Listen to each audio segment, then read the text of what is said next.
বন্ধুরা চলে এলাম আর একটা নতুন ভিডিও নিয়ে। হাওড়ায় প্রথমবারের জন্য শুরু হয়েছে ক্রিসমাস কার্নিভাল। 22শে ডিসেম্বর থেকে 2রা জানুয়ারি অবধি চলবে। হাওড়ার গোটা ড্রেনেজ ক্যানাল রোডটা জুড়েই কিন্তু এখন আলো আর আলো, দুধারেই রয়েছে লাইটিংস। প্রচুর মানুষের ভিড় অতিক্রম করে আমরা চলে এলাম ষষ্ঠীনারায়ণ ইকো পার্ক ডুমুরজলার মেন গেটের মুখে। সামনে আসতেই দেখলাম স্যান্টা গিফট হাতে নিয়ে আমাদের ওয়েলকাম জানানোর জন্য দাঁড়িয়েই রয়েছে, কিন্তু স্যান্টার পেছনেই রয়েছে লাইটিংয়ের একটা ছাতা। তাও জানি না স্যান্টার হাতে এখনও হ্যারিকেন ঝুলছে কেন। যাই হোক, স্যান্টার থেকে গিফটটা পরেই নিচ্ছি, আগে দেখি ভেতরে কী হয়েছে। চলো দেখে নেওয়া যাক। বন্ধুরা, এন্ট্রি কিন্তু এখানে সম্পূর্ণ ফ্রি। তো গেটের মধ্যে ঢুকেই সামনে আসতেই দেখলাম স্যান্টা এখানে অনেক গিফট সাজিয়ে রেখেছে আর আমাদের সবাইকে মেরি ক্রিসমাস জানাচ্ছে। তো আরেকটু বাঁদিকে এগোতেই দেখলাম স্যান্টা নৌকার ওপরে দাঁড়িয়ে আছে প্রচুর গিফটস নিয়ে। এখানে এসে কত গিফট যে নিয়ে যাবো বাড়িতে সেটাই ভাবছি। 22শে ডিসেম্বর অরিজিৎ সিংয়ের থিম সং দিয়ে চালু হয়েছিল হাওড়ার এই ক্রিসমাস কার্নিভাল, আর তারপর থেকেই হাওড়ার মানুষ দেখিয়ে দিচ্ছে ক্রিসমাস কীভাবে সেলিব্রেট করতে হয়। পার্কের ভেতরে কিন্তু রয়েছে প্রচুর সেলফি জোনস। আপাতত আমরা পার্কের লেফট সাইড দিয়ে হাঁটতে হাঁটতে চলে যাচ্ছি মেন প্রোগ্রামটা যেখানে হচ্ছে সেই দিকে। বন্ধুরা, এটা হচ্ছে ডুমুরজলা ঝিল, আর এই ঝিলটার 3 দিক জুড়েই কিন্তু রয়েছে এই ইকো পার্কটি, আর পুরোটাই লাইট দিয়ে সাজানো রয়েছে। তো দেখতে কিন্তু বন্ধুরা খুব সুন্দর লাগছে এই পার্কটি। প্রতিটা গাছকে আলো দিয়ে এমনভাবে সাজানো রয়েছে, গোটা পার্কটা আলোয় আলো হয়ে রয়েছে। এখানে আবার স্যান্টা হরিণের গাড়ি নিয়ে এসছে অনেক গিফটস নিয়ে।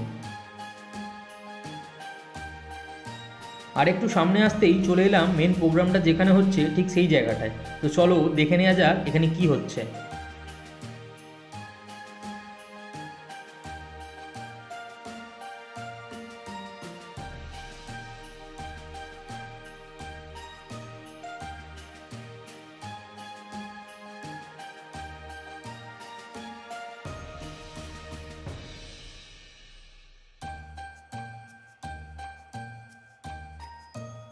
তো এইখানে দেখলাম বাচ্চাদের নাচের প্রোগ্রাম চলছে, খুব সুন্দর লাগলো। ছোট ছোট কিউট বাচ্চাগুলো এখানে পারফর্ম করছে।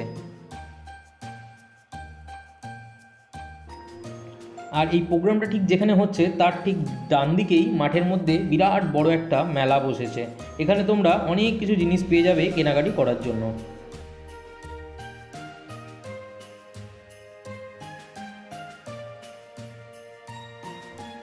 বন্ধুরা, পার্কের ভেতরে ঢুকে আমরা লেফট সাইড দিয়ে চলে গেছিলাম একদম মেন প্রোগ্রামের সামনে, কিন্তু ডান দিকেও কিন্তু অনেকটা জায়গা করা রয়েছে।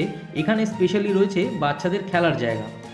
বাড়ি থেকে দেখলাম অনেকে আবার কক ব্যাট নিয়ে চলে এসছে এখানে খেলার জন্য। বাচ্চাদের কিন্তু এই জায়গাটা খুবই ভালো লাগবে। এখানে দেখো একটা রাক্ষসের মুখ করা রয়েছে। এইখানটা দাঁড়িয়ে অনেককেই দেখলাম সেলফি আর ফটো তুলতে।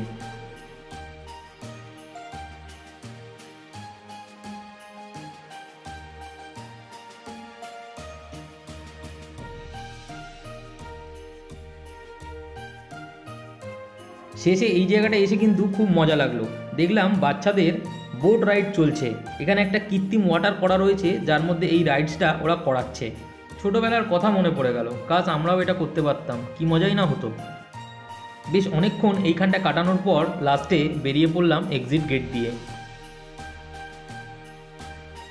এক্সিট গেট থেকে বেরোতেই বাঁদিকটার রাস্তাটা দেখলাম মেন রোড পর্যন্ত পুরোটাই এই রকম লাইটিং দেওয়া রয়েছে। খুব সুন্দর লাগছে এই রাস্তাটা দেখতে।